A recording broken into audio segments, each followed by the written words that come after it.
যে অভিজ্ঞতা বা মেসেজের আলোকে আমার কাছে মনে হয়েছিল যে যদি আরেকটু ধাক্কা দেওয়া যায় সরকার পড়ে যাবে। যেই কারণে আমি বলেছিলাম যে 90% পতন হয়েছে, 10% বাকি আছে।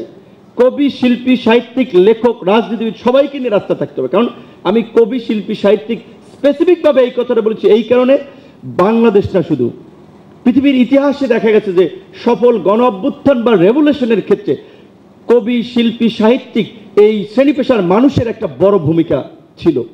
যাই হোক, পরিবর্তনটা হয়েছে। তো আমরা আজকের আমাদের গণসংস্কৃতি পরিষদের কথা বলতে এই কথাগুলো বললাম এই কারণে যে মাঝে মাঝে খুব কষ্ট হয় যে আসলে এত ত্যাগ তারা করেছে কিন্তু তাদেরকে কিছু করতে পারতেছি না।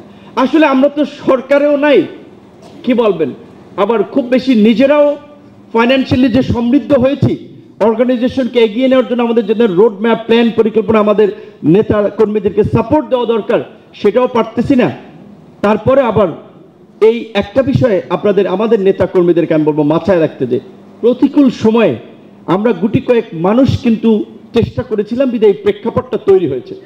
অনেকের কন্ট্রিবিউশন আছে, বাট শুরুটা কিন্তু আমরা করেছিলাম। সুতরাং আমাদের শক্তিটা ওইখানে। সো আমাদের যদি ওই একাগ্রতাটা যদি থাকে, ওই কমিটমেন্টটা যদি থাকে, আগামীতে বাংলাদেশের রাজনীতিতে সংস্কৃতি বলেন, অন্যান্য ক্ষেত্র বলে, এটা তো রাজনীতির একটা পার্ট আলটিমেটলি। সো সেখানে আমাদের একটা অবস্থান হবে ইনশাল্লাহ। তবে আমি এই সংস্কৃতি পরিষদের প্রোগ্রামের আমার ব্যক্তিগত ছবি ব্যবহার না করার জন্য আমি বলবো, এখানে আমাদের ছবি ব্যবহার দরকার নাই। সব জায়গায় এরকমভাবে মানে কার্যক্রমগুলো করার দরকার নাই। কিছু জায়গায় ওই ক্ষেত্রের একটা আবহ থাকাটা দরকার, এবং এই ধরনের প্রোগ্রাম সবসময় আমারই থাকতে হবে, আমাদের থাকতে হবে, আমরাই প্রধান অতিথি হবো সেটা না। সমাজের বিভিন্ন শ্রেণী পেশার মানুষ আছে, তাদেরকেও মাঝে মাঝে অতিথি করা যায়, ডাকা যায়, তাদেরকে নিয়ে একটা প্রোগ্রাম করা যায়। এবং আমাদের 64 জেলায় যেখানে যেখানে কমিটি আছে, একটা কালচারাল টিম করতে হবে।